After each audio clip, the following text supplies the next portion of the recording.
Ashay, Bermuda History Stories for Children. I understand that it's sold out at the Bermuda National Library's book signing event and also at Brown and Company within a few days.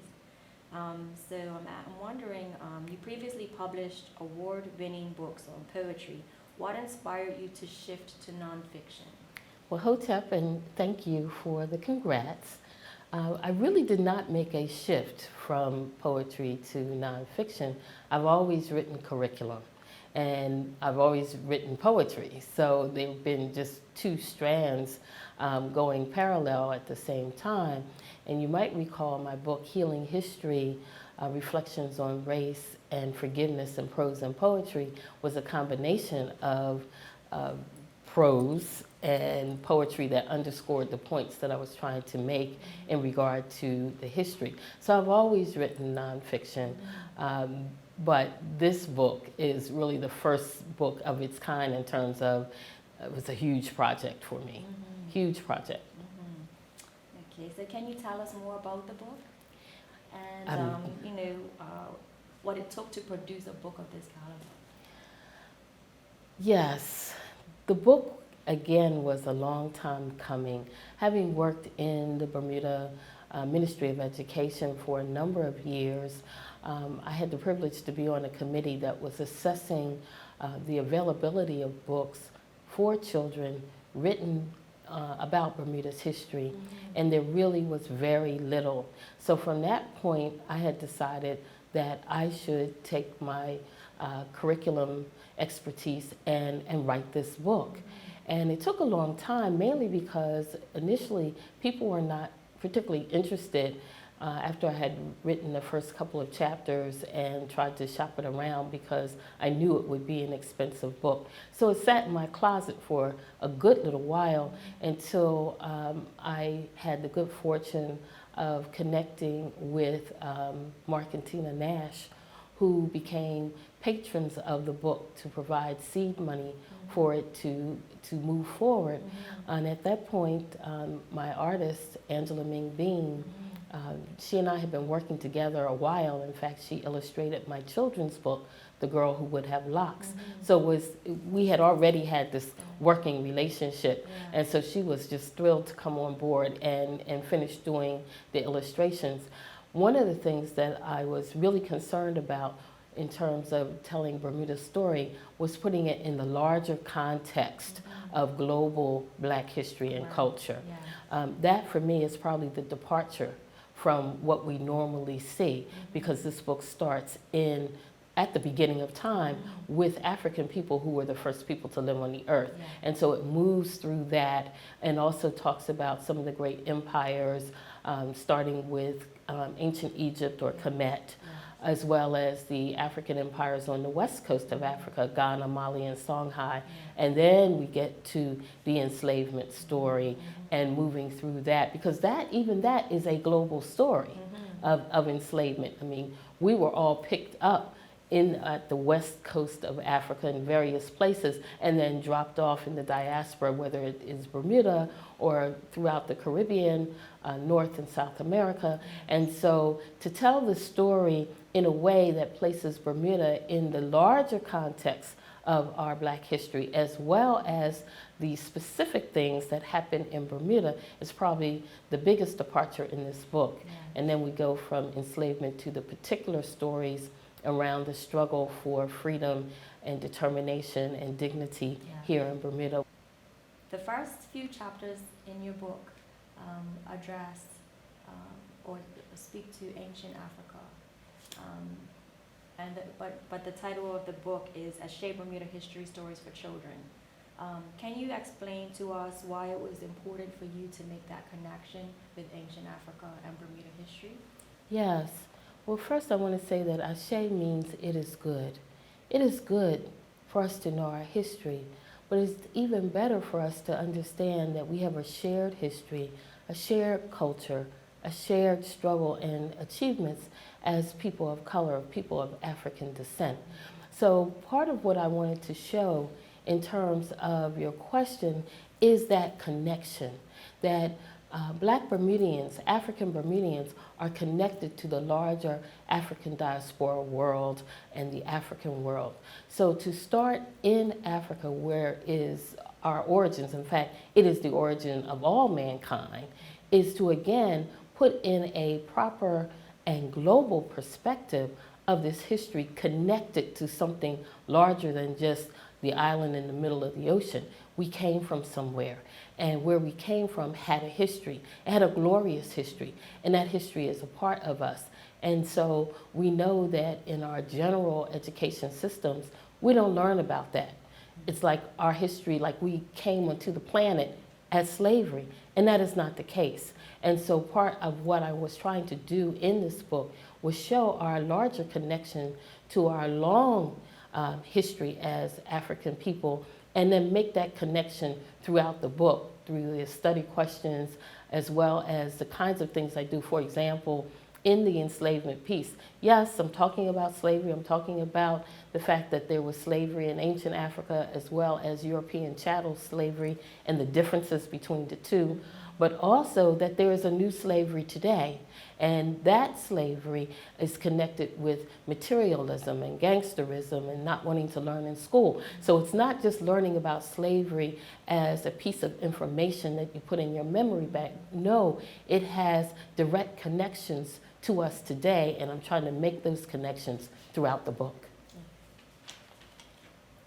Okay, can you discuss your love of books and their importance for young people? I love books. I love books.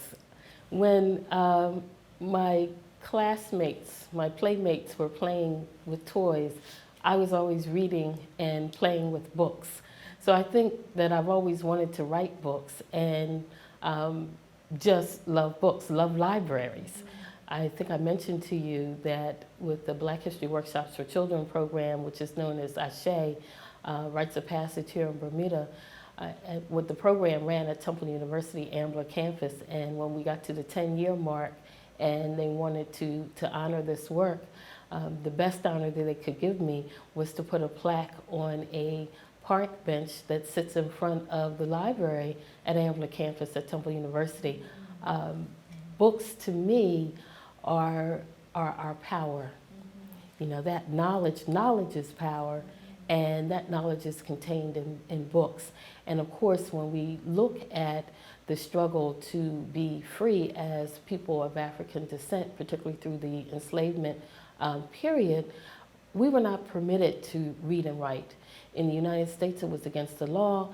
In Bermuda, it was shunned, and there are stories here in Bermuda about not teaching enslaved people to read or to write, and people who did so were in a bit of trouble. And so that is where our power is, not only the knowledge, but also the connections, because when we read these stories, then we connect to a larger world and see ourselves within a larger world. Okay, what are you reading right now? What am I reading right now? I am reading, or just finishing reading, Ta-Nehisi Coates' book, The World Between You and Me, which is a New York Times bestseller, and he recently won the MacArthur Genius Award having written this book. And it is about modern day racism and the struggle of people of color to live. But he has written it in really in homage to James Baldwin's book, where James Baldwin is writing to his nephew. Here, Ta-Nehisi Coates is writing to his son, talking about the difficulties, giving his own story, but also relating that to his story. That, for example, when he grew up, there was not a black president. And so young people today are growing up with knowledge that a black man can be president of the most powerful country in the world, and how that can shift your perception of the world. And what he wanted to do was remind his son that despite the appearance of such great progress as it relates to race, there are still these things that he needs to know and be aware of. So that's the book that I literally just finished reading. Okay, I also want to ask, why are libraries Why are libraries important to me? Well, they are the repository of our collective knowledge as humankind. They are where we can access information that we're interested in, that we need for researching a paper, also just for pure enjoyment. Libraries are one of the few places that you can come to that you're not charged to walk in the door. You can and should have a library card to be able to check books out to read. I often recommend that families should have library day on a regular basis where the whole family goes to the library. We need to understand that education and self-knowledge and lifelong learning are it's a lifestyle. It's a cultural choice. And so if we want our children to be lifelong learners, we as adults must be lifelong learners, and libraries are the perfect place to nurture that in our children. I mean, I still remember when I got my first library card from Lovett Memorial Library. I mean, and that library is still open today in my neighborhood in Philadelphia. Yes. And, you know, they're just a special place. And whenever we got to go, I mean, it was a special treat. Yes. It was a special treat. I think it's one of the reasons why my preferred place for holding classes and seminars and speaking is at the library. Absolutely. Love libraries. Wonderful. Can you tell us a little bit about Ashay University? I would love to.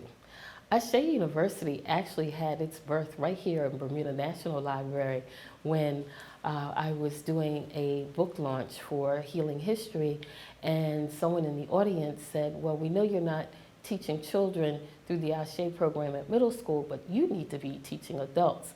And Mrs. Bregman, the director of the library, was so visionary in coming to me after the book launch and saying, you could hold your classes here. And so I am sometimes called the queen of follow-up, so I immediately followed up and created a class based on that book that was a standing room only crowd. And we had 24 people come to discuss the book and begin the process of Ashay University in my mind in terms of how could I continue to engage adults around learning around history. So I did a brief kind of, not scientific, but a poll, if you will, about what did you want to learn? If you had the opportunity to take a class, what would you want to learn? And the overwhelming consensus was that we want to learn about life before slavery. So that was the first course, Life Before Enslavement. And it focused on first African philosophy and cosmology. As the first people to live on the earth, we asked and answered the questions of life. Who am I? Why am I here? Who is God? How do I talk to God? Those are the questions, the basic questions of philosophy. So I started there and talked about how African people viewed the world in traditional forms. And then I went from there to talk about their sacred thoughts of the Yoruba people, of the people of ancient Egypt or Kemet, of the Dagara people of West Africa, to talk about their views of the sacred, their views of the relationship man should have to the earth, man should have to the cosmos, man should have to each other. And then the course went into the African empires of Ghana, Mali, and Songhai. And so that course, after that, people were like, okay, when's the next course? And so next year, believe it or not, is our 5th year of Ashay University. And people are still saying, okay, when's the next course? So I've gone from teaching and creating 1 course a month to teaching 3 courses a month, 2 for adults, 1 for children, and running the gamut from Life Before Enslavement to the Harlem Renaissance to the Freedom Fighters to a scholars seminar, because people who have been attending these classes for the last 3-4 years said, we want to go deeper. We want to go deeper. And so that has spawned what I call scholar seminars, in which I begin to focus on individual intellectuals who have really influenced my own thinking and work around this area. So the first person we did was one of my beloved teachers, Dr. Asa Hilliard, and then we went from him to Dr. Carter G. Woodson, and right now I'm doing what's called continuing Seba. Seba is an ancient Kemetic term that means to read, to study, to learn, to discuss. And Seba is what we do in Ashay. So this class is now making connections between Asa Hilliard and Carter G. Woodson. And then I had to throw in a sister, so I put in Mary McLeod Bethune, who's somebody else that I just truly love and have loved since childhood. So that is the kind of thing that we're doing in Ashay. The classes are 4 weeks. They have their own workbook with the curriculum in it and reading lists and study questions, and we have lots of interaction in terms of discussion and processing of the information. And there's yet to be a time when people haven't said, we need more. So it has made my life very purposeful here, and in a way that allows me to give my expertise, fulfill my passion and purpose, and at the same time, for those who attend the class, they have no homework, they have no tests. So it's pure enrichment, food for the mind as well as the soul. Okay. All right, so last question, what's next for you? What's next for me? Well, I have a serious to-do list. The Ashay book, I'm working on trying to get that into the hands of people who can further utilize it in terms of schools and school systems. So that's one area. But I'm working on a poetry book. My first poetry book, which won the Best Book Award for urban poetry in the United States, was Obama time election poetry. And so as the world knows, his term is coming to an end. And the first Obama time book chronicled his election. So I'm working on Obama time 2, which chronicles his time in office as well as the upcoming election. So you know I've got a lot of material there. The other thing that I'm working on is a second children's story, which will be called The Boy Who Knew Too Much. So it is a companion to The Girl Who Would Have Locks in terms of these siblings who are immersed in their culture and are growing up with their culture in various ways. So the Delta's Children Reading Festival is where the Girl Who Would Have Locks premiered, and they said, you have to do another book to come out in November when we have the next reading festival. So I'm working on this book as well for that, as well as the classes for September for Ashay. Yes. So I got a full plate, a platter in fact. Yes. Well, we want to thank you so much. Thank you. For talking and speaking with us, about your upcoming book and your love for books and libraries. And thank you again for joining me. Thank you so much, Hotep.